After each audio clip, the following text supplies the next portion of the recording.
नमस्कार दोस्तों, मैं पवन कुमार जीवन का सत्य की तरफ से सभी दर्शकों का हार्दिक स्वागत करता हूं। हमारा ये चैनल जीवन से संबंधित विषयों की वास्तविकता को प्रकाशित करता है तथा उनमें होने वाली समस्याओं के समाधान हेतु सुझाव प्रस्तुत करता है। आज का हमारा विषय है वादा। किसी भी कार्य या कर्तव्य को समय पर पूर्ण निष्ठा व ईमानदारी से संपूर्ण करने का प्रस्ताव प्रस्तुत करना इंसान के द्वारा किया हुआ वादा कहलाता है। देखने में बहुत ही साधारण सा विषय है, परंतु वास्तव में यह बहुत ही महत्वपूर्ण और संवेदनशील विषय है, क्योंकि यह इंसान के जीवन के प्रगति का मुख्य आधार है। इंसान को जीवन में कभी किसी प्रकार की आवश्यकता या अभाव होता है जिसे वह मूल्य देकर प्राप्त नहीं कर सकता, वह अपने वादे से उसको प्राप्त करने में सक्षम होता है। इंसान के वादे को एक प्रकार से इंसान का जो वादा है उसके विश्वास और आशा का प्रतीक होता है। कोई इंसान जब हमसे वादा करता है तो हम उस पर विश्वास करने के पश्चात ही उसका वादा स्वीकार करते हैं और आशा करते हैं कि यह समय पर संपूर्ण कर देगा। परंतु ये जब यदि वादा खंडित होता है, समय पर संपूर्ण नहीं किया जाता, तो इंसान के मन में आक्रोश उत्पन्न होता है और संबंधों में एक प्रकार से कटुता उत्पन्न होती है। संबंध बहुत अधिक प्रभावित हो जाते हैं। इंसान दो प्रकार के वादे करता है। एक, किसी की सहायता करने के समय पर उसको सहायता प्रदान करना या कोई वस्तु प्रदान करना। दूसरा, किसी से सहायता लेना, सहायता ली हुई सहायता को समय पर वापस करने का वादा, केवल उधार के रूप में कोई भी वस्तु उससे प्राप्त करना।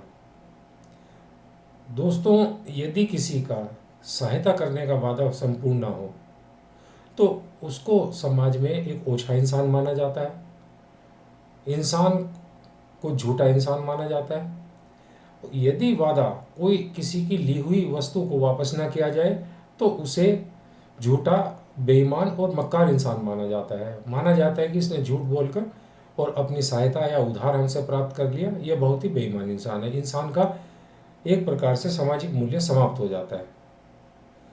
इंसान के वादे पर विश्वास करने के दो मुख्य आधार हैं, एक इंसान का नैतिक मूल्य, एक इंसान का सामाजिक मूल्य।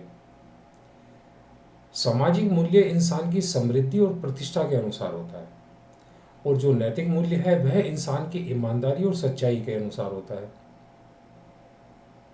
जो इंसान का सामाजिक मूल्य है वह एक प्रकार से स्थिर होता है कि जैसी भी इंसान की समृद्धि होती है, जैसी उसकी प्रतिष्ठा होती है, अर्थात जो उसकी औकात होती है, उसके अनुसार ही उसे सहायता प्राप्त होती है, उसे उधार मिल पाता है, उसके वादे पर विश्वास किया जाता है।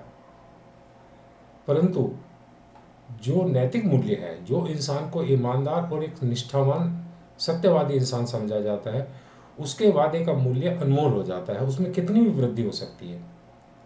जैसे देखा जाता है कि बहुत से धनवान इंसान हैं, बहुत ही समृद्ध इंसान है, परंतु उनको किसी प्रकार समाज में कुछ भी प्राप्त नहीं होता, उनके वादे पर कोई विश्वास नहीं करता। और एक ईमानदार इंसान जो अभावग्रस्त है वह कितना भी उधार या कोई भी सहायता प्राप्त कर लेते हैं, कारण कि नैतिक मूल्य उसमें जब वृद्धि होती है तो सामाजिक मूल्य भी बढ़ जाता है। परंतु यदि इंसान का नैतिक मूल्य समाप्त हो जाए, इंसान को एक बेईमान इंसान समझा जाए, तो उसका सामाजिक मूल्य भी समाप्त हो जाता है। कि इंसान कितना भी समृद्ध हो, यदि वह बेईमान या झूठा समझा जाए तो उस पर विश्वास करना समाप्त कर देता है समाज। और बिना विश्वास के इंसान के वादे का कोई मूल्य नहीं होता। दोस्तों, अपने इस मूल्य को बनाए रखने के लिए, क्योंकि इंसान के जीवन में जब किसी प्रकार की कोई आवश्यकता ना हो तो उसे वादे का कोई महत्व समझ नहीं आता, परंतु जब हमें आवश्यकता होती है, जब हमें पता चलता है कि हमारे वादे का कितना मूल्य है, क्योंकि अभावग्रस्त जीवन के अंदर इंसान को जो वस्तुएं वादे से प्राप्त हो सकती है वह इंसान को एक प्रकार से किसी भी मूल्य से प्राप्त नहीं हो सकती। इंसान को जो सहायता प्राप्त होती है, इसीलिए इसमें नैतिक मूल्य को बनाए रखना बहुत आवश्यक है। और नैतिक मूल्य को बनाए रखने के लिए इसकी पद्धति पर विचार करना बहुत आवश्यक है। जब हम किसी से वादा करते हैं और उसे समय पर संपूर्ण कर देते हैं तो हमें एक ईमानदार इंसान समझा जाता है, हमारी सच्चाई पर, निष्ठा पर विश्वास किया जाता है और हमारा नैतिक मूल्य अटल रहता है। यदि हम अपने वादे से पूर्व ही, कुछ समय पूर्व या अधिक समय पूर्व हम उसको संपूर्ण कर देते हैं तो हमें एक जागरूक इंसान माना जाता है कि ये वादे के प्रति बहुत अधिक जागरूक है। इससे हमारे नैतिक मूल्य में वृद्धि हो जाती है। यदि समय से देरी हो जाए, कुछ देरी हो, तो लापरवाह समझा जाता है। लापरवाही के कारण हमारे नैतिक मूल्य में कुछ कमी आती है। परंतु यह अधिक देरी हो जाए या इंसान के वापसी की मांग करने के पश्चात उसके वादे को संपूर्ण किया जाए या बार बार मांगने का, जितनी अधिक देरी होती है और जितनी बार मांगने के पश्चात किसी का वादा संपूर्ण किया जाता है तो हमारा नैतिक मूल्य का अंत हो जाता है। एक प्रकार से नैतिक मूल्य समाप्त हो जाता है। दोस्तों, सुख में इंसान को कभी नैतिक मूल्य का महत्व समझ नहीं आता। उसे अपने वादे का कोई मूल्य समझ नहीं आता। उसे लगता है कि सब कुछ सही चल रहा है, परंतु ऐसे इंसानों का भविष्य असुरक्षित होता है कि भविष्य में कभी भी किसी प्रकार की आवश्यकता होती है तो जब वादे का विश्वास न हो तो उसको किसी भी प्रकार की सहायता या उधार प्राप्त नहीं होता। जैसे हम देखते हैं बैंकों के डिफाल्टर इंसान घूमते हैं छोटी छोटी बेईमानी करके, और बैंकों से इतना अधिक डिफाल्टर हो जाते हैं कि उनको किसी भी प्रकार की आवश्यकता पड़ने पर कोई भी सहायता प्राप्त नहीं होती।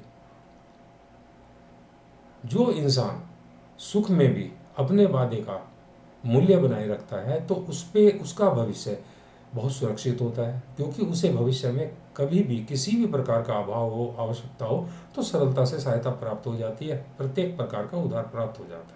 उसके वादे को एक प्रकार से बहुत कठोर वादा समझा जाता है और उस पर विश्वास किया जाता है। इसीलिए जीवन में कभी कभी इंसान के पास मजबूरी होती है और वह मजबूरी में वादा संपूर्ण करने में असमर्थ होता है। ऐसी स्थिति में उसे बेईमान समझ लिया जाता है। परंतु मित्रों, अपने बेईमान समझे जाने से उसके नैतिक मूल्य को बचाने के लिए उसकी नीति को समझना बहुत आवश्यक है। यदि इंसान नीति के अनुसार कार्य करे, कितनी भी मजबूरी हो, वादा अगर देरी भी होती है तो उसके नैतिक मूल्य में किसी प्रकार की कमी नहीं आती। इसके लिए जब इंसान को जो निश्चित समय पर जो वादा पूरा करना है, उस समय पर जो उनकी वापसी करनी है और उसमें असमर्थ होने के पश्चात सबसे आवश्यक है कि समय से पूर्व ही उससे समय की वृद्धि की मांग करना। जब हम इंसान को समय से पूर्व ही उसे सूचित करके और समय की मांग करते हैं, समय में वृद्धि करने की मांग करते हैं, तो हमें वादे के प्रति जागरूक समझा जाता है कि वादे को निभाने का प्रयास अवश्य किया, परंतु यह मजबूर है। इसलिए कुछ आक्रोश अवश्य करता है इंसान, परंतु समय की वृद्धि भी कर देता है, वादा संपूर्ण भी हो जाता है और हमारे नैतिक मूल्य में किसी प्रकार की कोई कमी नहीं आती।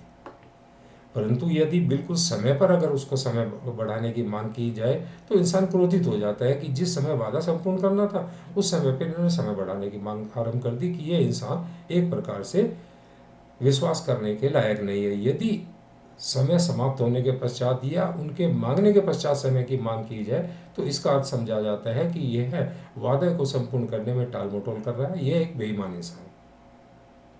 तो इसीलिए आवश्यक है कि नीति के तहत कार्य करना, कि जब हम किसी वादे को समय पर संपूर्ण करने में असमर्थ हों तो हम उसमें, जब हमें दिखाई देता है कि वादे में कोई रुकावट आने वाली है, तो उसी समय सूचित करके समय बढ़ाने की मांग कर सकते हैं। इससे हमारा नैतिक मूल्य बचा रहता है। अपने भविष्य को सुरक्षित करने के लिए इंसान के लिए आवश्यक है कि वादा करने से पूर्व यह सोचना आवश्यक है कि किसी प्रकार से वादे में कोई रुकावट न हो, समय उतना ही मांगा जाए जिसको हम संपूर्ण कर सकें। क्योंकि जितना हम वादे को समय पर संपूर्ण करते हैं, हमारा नैतिक मूल्य बना रहता है, और नैतिक मूल्य जिस इंसान का समाज में बना रहता है उसका सामाजिक मूल्य अपने आप बना रहता है। और जो इंसान नैतिक और सामाजिक मूल्य दोनों में वृद्धि कर लेता है, दोनों को सुरक्षित रखता है, उसका भविष्य समाज में सदैव सुरक्षित होता है। इसीलिए वादे की पद्धति को और वादे की नीति को समझना बहुत आवश्यक है। इसे एक साधारण विषय न समझकर एक बहुत ही संवेदनशील और महत्वपूर्ण विषय समझना बहुत आवश्यक है। क्योंकि अभाव के समय पर इंसान के पास जब कुछ देने का ना हो तो उसके पास एक वादा ही होता है कि जिसके द्वारा वह किसी भी प्रकार की सहायता या उधार प्राप्त कर सकता है। अधिक जानकारी के लिए आप हमारी वेबसाइट www.jivankasatya.com से पढ़कर अनेक विषयों पर लाभ प्राप्त कर सकते हैं। यदि आपको यह हमारा कार्यक्रम पसंद आता है तो आप इसे लाइक करें, शेयर करें, हमारे चैनल को सब्सक्राइब करें। तथा बेल आइकॉन दबाएं ताकि आने वाली वीडियो की सूचना आप तक शीघ्र पहुंच सके। हमारी ये जितनी भी वीडियो हम YouTube चैनल पर प्रस्तुत करते हैं, जीवन का सत्य चैनल में, वह आपके लिए एक प्रकार से अच्छाई का संदेश लेकर आती है कि जो भविष्य को सुरक्षित करती है। आपके मन में कोई भी प्रश्न हो तो अवश्य करें, हम उसका उत्तर देने का प्रयास अवश्य करते हैं। तथा आप कमेंट्स करें, सुझाव दें ताकि हमारा मार्गदर्शन हो और हम आपके लिए कोई और श्रेष्ठ कार्य कर सकें। धन्यवाद।